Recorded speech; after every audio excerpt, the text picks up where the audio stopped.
sexy snake Four, pajama energy. 3, 2, 1. Welcome back, everybody. We've just been having some fun off camera with our next guest, who is a legend in Hollywood. She's an Oscar-nominated actress. She's a human rights activist. She is an artist. She's a legend in her own mind. She's a mother. And now she's opening up to tell her own story in her first memoir, The Beauty of Living Twice. This is a Canadian television exclusive. We are thrilled to welcome the incomparable, sexy, and silky Sharon Stone to this show. Hello. Hello.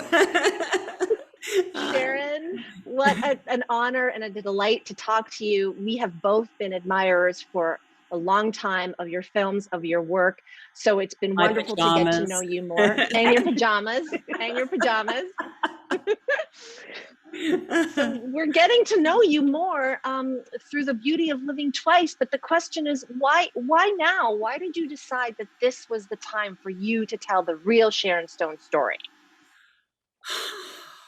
You know, it's really funny. I try to stay present in my life, and I decided that if I was going to write a memoir, I should ask myself some outstanding questions like, who are you? And how did you get to be you? And how did you find yourself in these difficult situations? And maybe this would be an opportunity to straighten myself out and really come to the understanding of who I was. I mean, obviously I could have written 20 different memoirs from very many different perspectives, from the perspective of being an artist, or the perspective of being a humanitarian, or the wonderful opportunities to travel all over the world. But I felt the most important thing was to understand who I was before I took off on any of those other journeys. The beginning of the book recounts some health issues you had more than 20 years ago. In September of 2001, you suffered a stroke, where doctors actually told your family that you had a 1% chance of survival. And then a short time before that, doctors found a large tumor after a breast exam. So everything that you're saying right now, like the process of writing this book to kind of figure out who you are and how you became the person you became, how did those moments go on to shape who you are today? Well, I think we call it dis-ease for a reason. And I needed to ask myself why I had such great dis-ease. And I wanted to really explore why I wasn't feeling a total sense of balance and ease, and why I was perpetually putting myself in situations of dis-ease. And so I felt I had to really look at this crashing moment. And I think so many of us, particularly now that we've all gone through COVID together, we all understand these great moments of dis-ease and heartache, and whether we've had COVID or cancer or heart attacks or, AIDS, loss of jobs, all of our countries now, we've all gone through huge crises.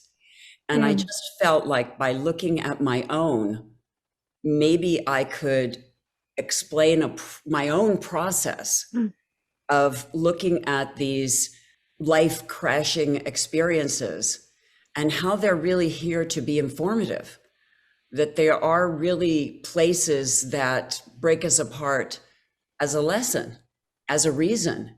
And what are we meant to learn and understand about ourselves from them? And I wanted to dive deep and figure myself out. And I had this opportunity to really do it, share it. I didn't know what would happen. I'm absolutely delighted that it seems to be ringing a true bell with others. But it was a search. So I want to kind of explore that more, Sharon, because you talked about, things in life crashing down around you, having to rebuild. And because of these health struggles that we just talked about, you said that your career was completely derailed. So for those people who are wondering, where does one go when the what could have been in life has been taken away? What do you have to say to that? we can always blame others, because once we get going in an improper direction, we have a tendency to bring improper people along on the ride, or people that will fuel the improper ride that we're on. I can certainly say that I did that and have done that. And the first thing that one has to do when you find yourself in these situations is acknowledge where you're at, and really acknowledge, I am going the wrong way. Or as my mother would say, you're going to hell in a handbasket. I heard that. And sometimes we find ourselves absolutely terrified in the situation that we find ourselves in. Yeah. And we can even find ourselves feeling far too weak to get out of it, or far too powerless to change our life, or too ill to know how to move forward, or helpless, or just scared. That we just don't know. What if I say, okay, I'm not going to do that anymore. Okay, I'm not going to accept that anymore. Or okay, I'm just going to leave that all behind. And we have no idea how we'll move forward doing something else or anything different or something new. But the one thing you have to really know is that you can always ask for help. And it's very hard to ask for help if the environment that you are in is telling you that you are worth less. Worthless or worth less than you think you would need to change your life or your experience if you're broken or losing or failing, or you've lost your job or your marriage or your health or I lost everything. I lost my health, my marriage, custody of my child, my career. I lost it all. So when you are losing and you feel like you're losing everything, it's very, very hard to ask for help. And often the environment that you've placed yourself in is not going to be the environment that's going to be helpful to you. Well, one of those environments is Hollywood, where you worked. You talk in the book about the time a director refused to work with you because you wouldn't sit on his lap. There was a producer who suggested that you have sex with a co-star to build chemistry. And these are shocking stories. But they're not quite a few. And they're not so shocking and shocking. I mean, to your point, and they happened way before the Me Too movement went mainstream. So do you think the industry is finally changing? Are there people within there who can help, who are listening? These things happened to my mom, and I'm pretty sure they've happened to your moms. And I'm pretty sure they happened to your grandmothers. I don't think it's about the industry. And that is really one of the things that I want to impress upon people. This doesn't happen just in my business. These things happen in the homes of the rich and the poor. And this is where this stuff starts, and this is where it needs to end. It needs to really end in our homes by creating more opportunities for children to have places to speak in schools, and out of schools. There needs to be places for men, women, and children of both genders, of any gender, to be able to speak to people and tell them what's happening to them without fear of some kind of frightening reprisal happening to them. Laws need to be changed. Think tanks need to happen so that we can understand what is the realm of normal behavior, what are felonies, what are misdemeanors. Real think tanks need to happen so the governments can make healthful and informed changes in the law. Rape kits need to be processed. I also feel that within my community, since that's where the question started, that we are coming to a more coalescent and compassionate place. I can say for myself that I'm starting to get offers from groups of women within my business.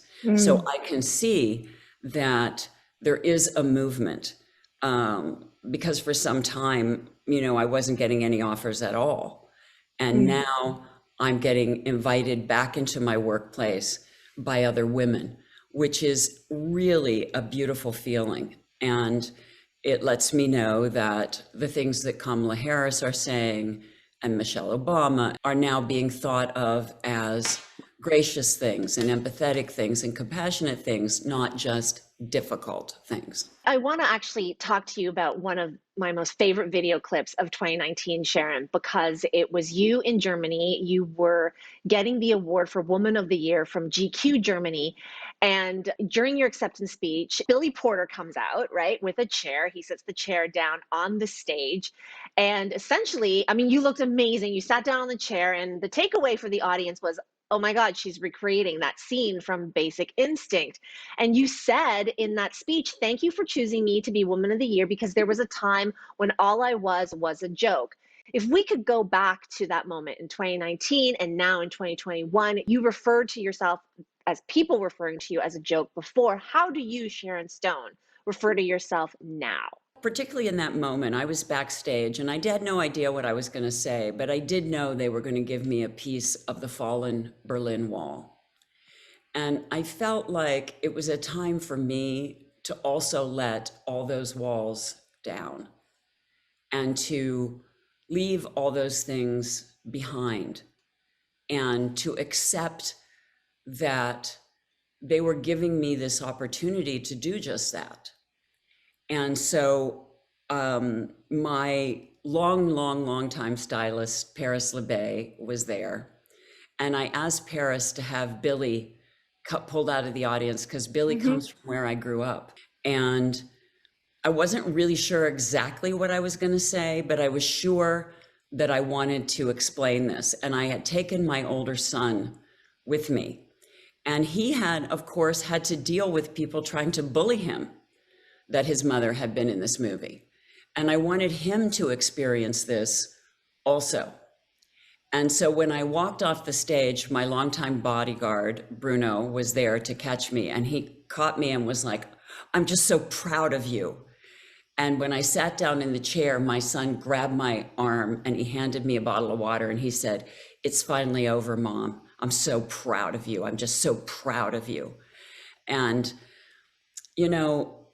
we grow in phases. And I'm friends with Snoop Dogg, and I was seeing on his video, he's an amazing guy, and he's a wonderful father. And my sister and his daughter both have lupus, so we work together on lupus fundraising quite a bit together.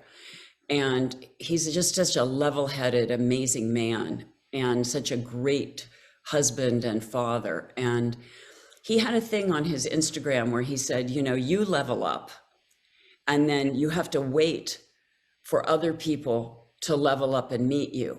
And they keep wanting you to come down and hang out with them.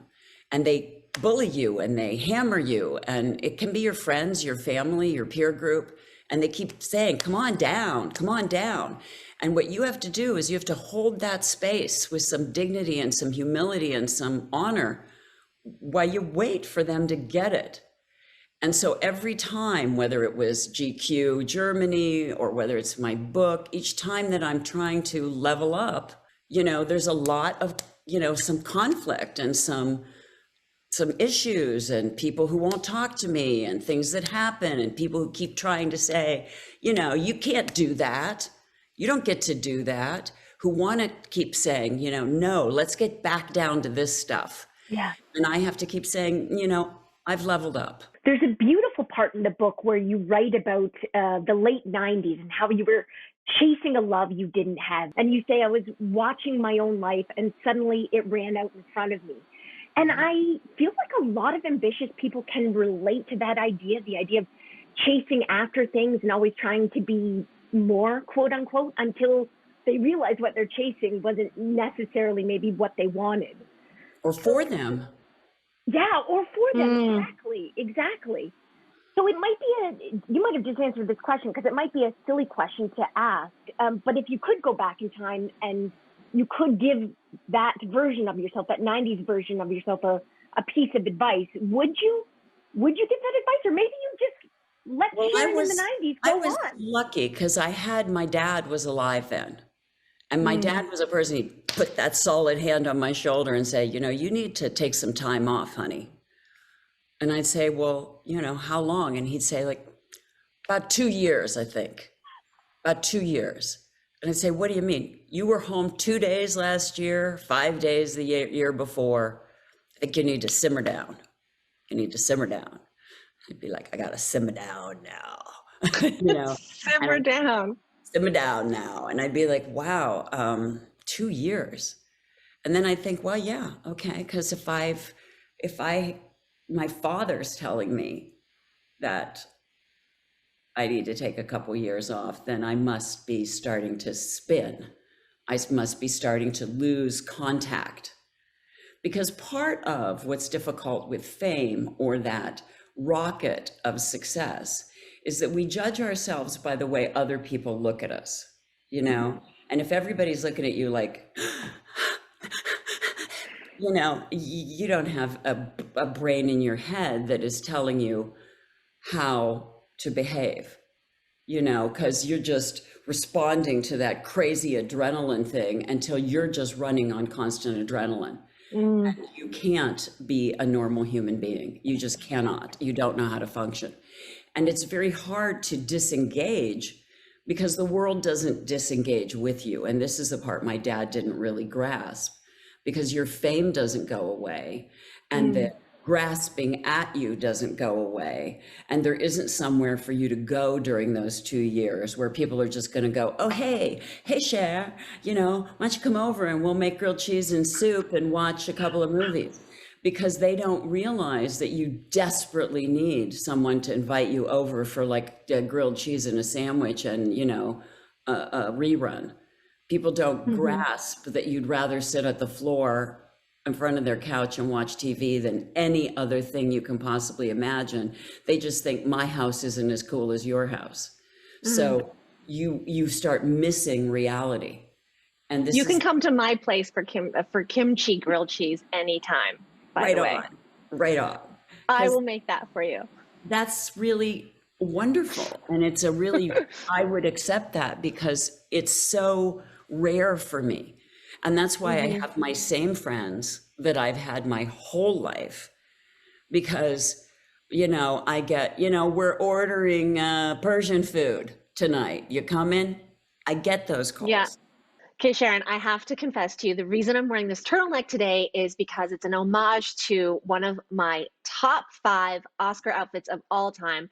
That would be you in the Gap turtleneck when you were nominated for Casino at the Oscars. Everybody talked about it because everybody was in these gowns, and Sharon Stone shows up in a Gap turtleneck under a blazer. I love that outfit forever. So this is for you. I hope you don't mind. You know, I always love a turtleneck. It started when I was a kid and I rode a horse under a clothesline, and I had such a bad scar on my neck. And I was so shamed, I don't know, embarrassed, uncomfortable. It was in the middle of puberty and my scar was keloid and it was so extreme. And I started wearing turtlenecks night and day, and it became kind of my thing. And then I always had a scarf on my neck, and I wore scarves constantly around my neck because I didn't want anyone to see what I thought was going to freak everybody out, because people would say the most horrific things to me.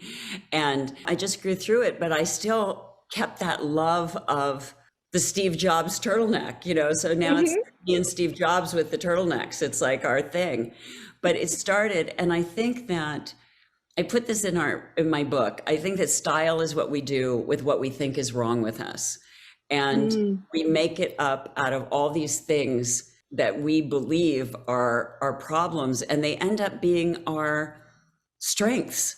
And I was very insecure that year at the Oscars because my dress got run over by the FedEx man, and it had a big tire track up the front of it.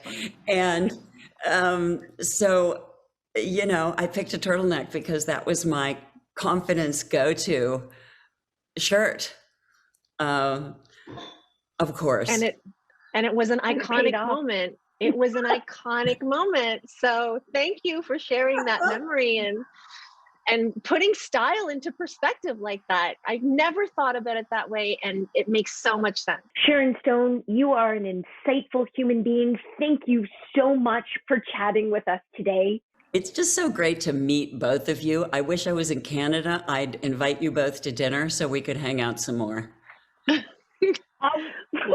We're holding you to that, but you can come to our place. We'll cook for you. I would love that. Yeah, I would in pajamas. We'll get silk pajamas. pajama party. Yes. Let's have a pajama party next time in Canada. That How sounds fun like a could plan. that We're be? going to hold you to it. In the meantime, everyone, So- the book is The Beauty of Living Twice. It is out now. It truly feels, and I'm not exaggerating, while you read it, that Sharon Stone is just sitting beside you and talking to you. Go out and get it. We're going to be right back. Thank you.